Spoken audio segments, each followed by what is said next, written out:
Assalamualaikum warahmatullahi wabarakatuh. Perkenalkan, nama saya Haji Nur Fauzi, NIM 2021410112, kelas Mazawa 3A. Saya dari kelompok 5 akan menyampaikan materi tentang produksi dan distribusi dalam Islam.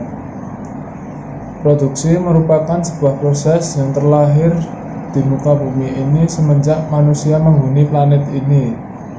Menurut Dr. Muhammad Rawas Kolaji, kata produksi dalam Arab dengan kata al-intaj yang secara harfiah dimaknai dengan ijadu siltaim, yang berarti mewujudkan atau mengadakan sesuatu, atau khidmatumu ayanatin bi istakdomi muzayajin min anasir al-intaj damina itrahu zamanin muhaladin, yang berarti pelayanan jasa yang jelas dengan menuntut adanya bantuan penggabungan unsur-unsur produksi yang terbingkai dalam waktu yang terbatas. Produksi menurut Kahfi mendefinisikan kegiatan produksi dalam perspektif Islam sebagai usaha manusia untuk memperbaiki tidak hanya kondisi fisik realnya, tetapi juga moralitas sebagai sarana untuk mencapai tujuan hidup sebagaimana digariskan dalam agama Islam, yaitu kebahagiaan di dunia dan akhirat. Dari pengertian di atas, produksi adalah setiap bentuk aktivitas yang dilakukan manusia dengan cara mengeksplorasi sumber-sumber ekonomi yang disediakan Allah Subhanahu wa Ta'ala untuk mewujudkan suatu barang dan jasa yang digunakan tidak hanya untuk kebutuhan fisik, tetapi juga untuk memenuhi kebutuhan non-fisik. Dalam artian yang lain, produksi dimaksudkan mencapai maslahah, bukan hanya menciptakan materinya. Selanjutnya ke prinsip-prinsip produksi. Beberapa prinsip yang diperhatikan dalam produksi antara lain dikemukakan Muhammad Al-Mubarak sebagai berikut. 1. Dilarang memproduksi dan memperdagangkan komoditas yang tercela karena bertentangan dengan syariah. 2. Dilarang melakukan kegiatan produksi yang mengarah kepada kezaliman. 3. Larangan melakukan ihtikar atau penimbunan barang. 4. Memelihara lingkungan. Selanjutnya masuk ke ayat Al-Quran dan hadis tentang prinsip produksi. Salah satu ayat tentang produksi yaitu ayat yang berkaitan dengan faktor produksi tanah dalam surat As-Sajdah yang berbunyi Bismillahirrahmanirrahim. Aulam yarau anna nasuku ulma'a ilal aradi suruzi fannu ricu bihi zar'an takulu minnahu amuhum wa anfusuhum afala yubsirun, yang berarti, dan apakah mereka tidak memperhatikan bahwasanya kami menghalau awan yang mengandung air ke bumi yang tandus, lalu kami menumbuhkan dengan air hujan itu tanaman yang daripadanya makan hewan ternak mereka dan mereka sendiri. Maka apakah mereka tidak memperhatikan?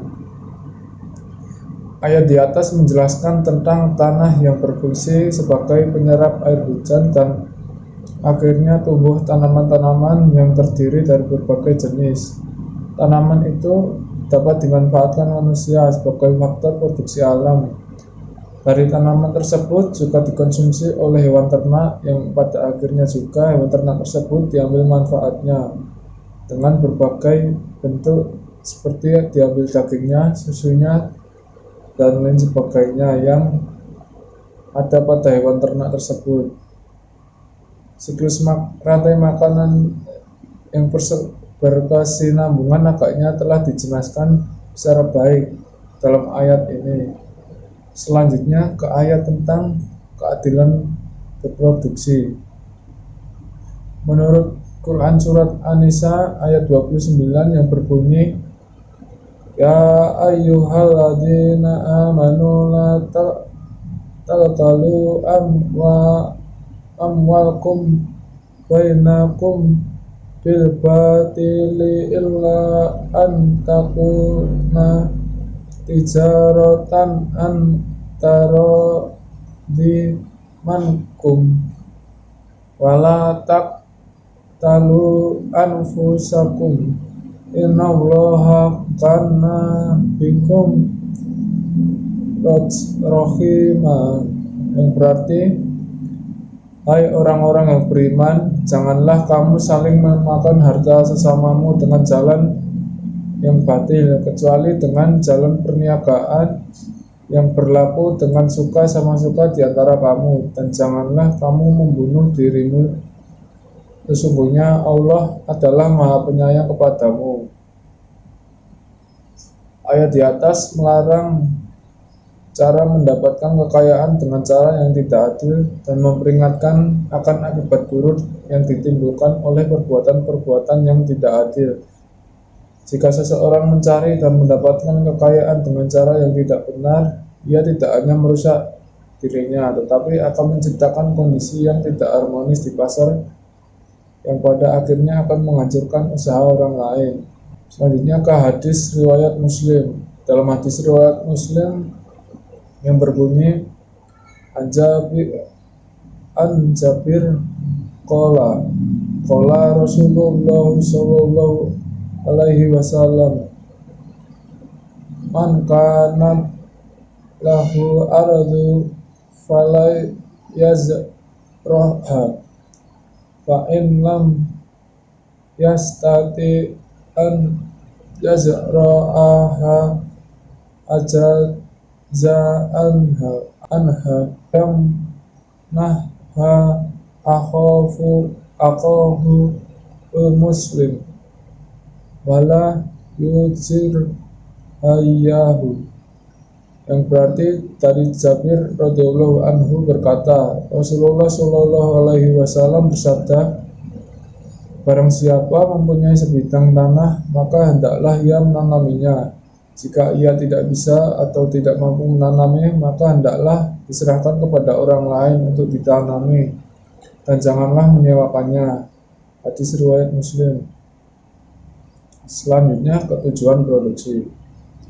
Menurut Nijatullah As-Siddiqi, tujuan produksi sebagai berikut. 1. Pemenuhan kebutuhan individu secara wajar. 2. Pemenuhan kebutuhan keluarga. 3. Bekal untuk generasi mendatang. 4. Bantuan kepada masyarakat dalam rangka ibadah kepada Allah. 5. Menurut Ibnu Khaldun dan beberapa ulama lainnya berpendapat kebutuhan manusia dapat digolongkan pada 3 kategori, yaitu daruriyah, hajiyah, dan tahsiniyah. Selanjutnya ke faktor-faktor produksi. 1.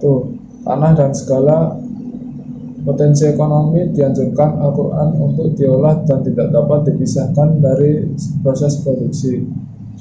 2. Tenaga kerja terkait langsung dengan tuntutan hak milik melalui produksi. 3. Modal, manajemen, dan teknologi. Bab selanjutnya yaitu etika dalam berproduksi.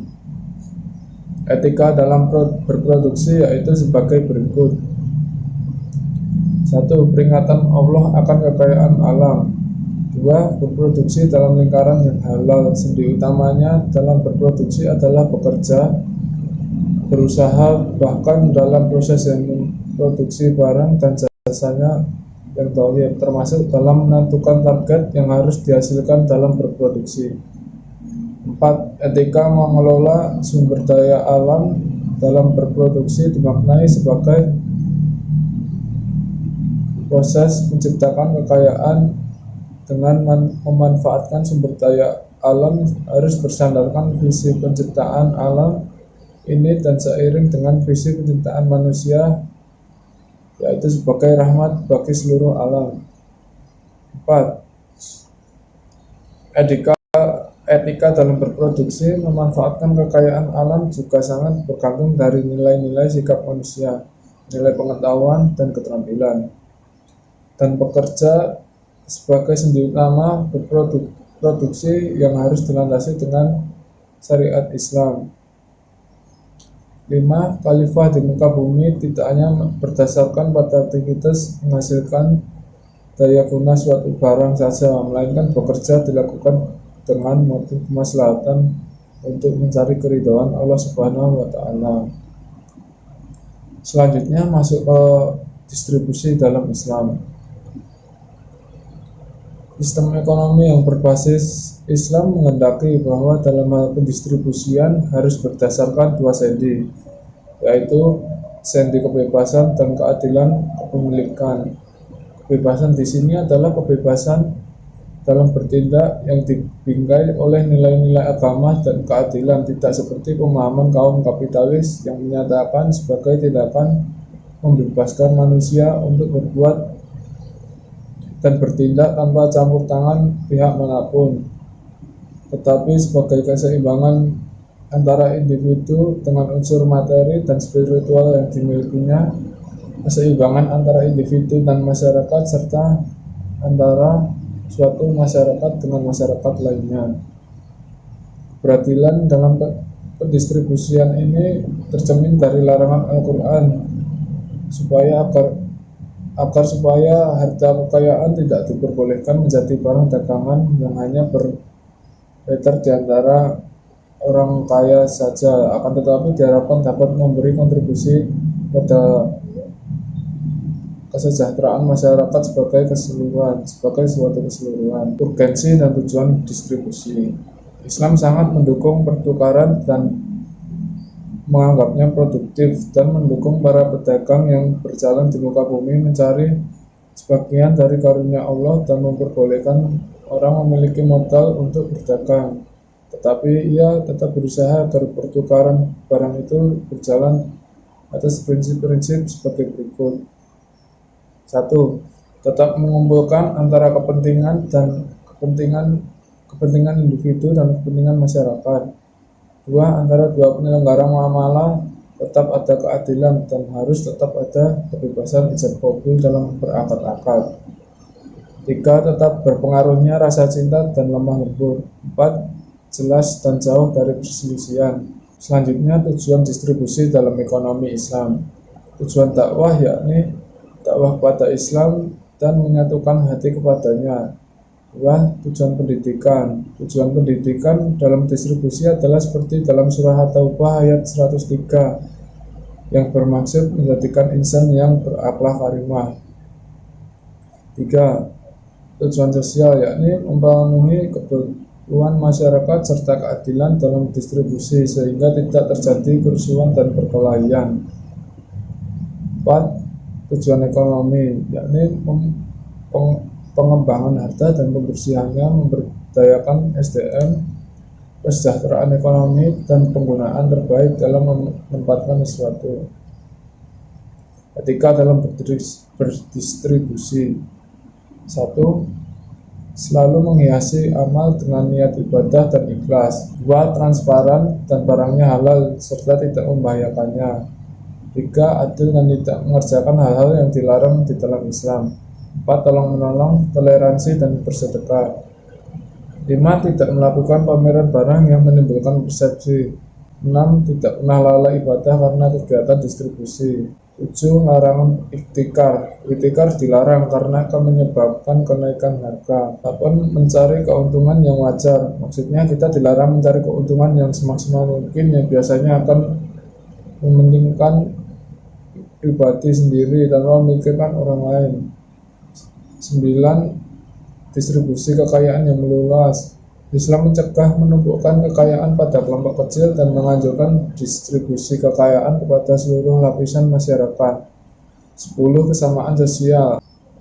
Sekian presentasi materi yang dapat saya sampaikan, kurang lebihnya saya mohon maaf. Assalamualaikum warahmatullahi wabarakatuh.